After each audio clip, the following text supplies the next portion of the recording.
Jadi pada kesempatan kali ini kami semua ingin meresensi buku yang itu berjudul The Psychology of Money, yaitu buku yang ditulis oleh Morgan Housel, yaitu seorang penulis dan seorang mantan jurnalis yang sering membahas keuangan dan tentang perilaku manusia.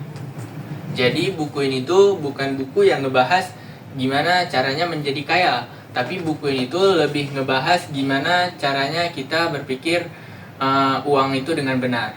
Jadi buku ini dia terdiri dari 20 bab, dan masing-masing babnya ini tentang insting kita dengan hubungan kita dengan finansial, kebebasan, dan juga perilaku kita agar kita tidak salah mengambil keputusan. Jadi intinya tuh gini, Psychology of Money ini bilang bahwasanya masalah uang itu bukan cuma soal angka, akan tetapi juga soal perilaku.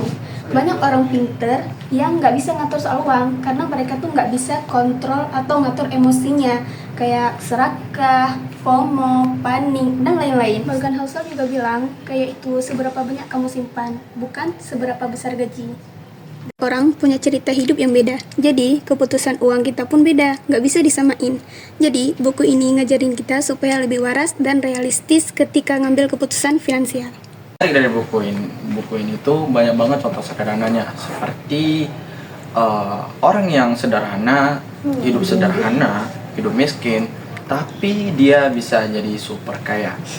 Yap, super kaya. Semua itu karena apa? Semua itu karena ada disiplin all the time, yang dimana orang tersebut tidak mengutamakan investasi karena itu bukan adalah investasi yang rumit. Dan juga dari buku ini ada yang menjelaskan yang namanya room for error, alias cadangan tersebut akan dipakai ketika hal terjadi tak terduga. Dan juga ada juga yang membahas orang kaya. Gimana orang kaya kalau misalnya dia tuh kalem atau apa gitu, dan bukan orang kaya yang memamerkan hartanya.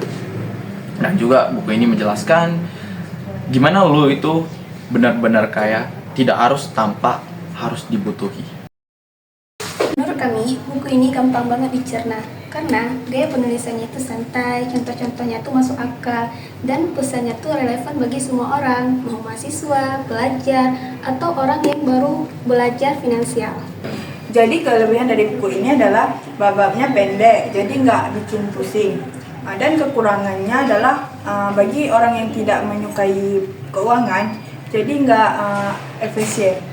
Rasanya buku ini mengajari kita kalau mengelola uang itu bukan hanya soal teknis, tapi bagaimana cara kita berpikir dengan psikologis.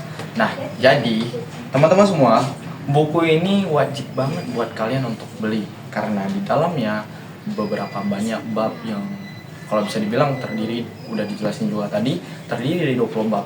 Nah, buku ini juga worth it bagi kalian yang memang untuk yang mau mengelola uang. Oke.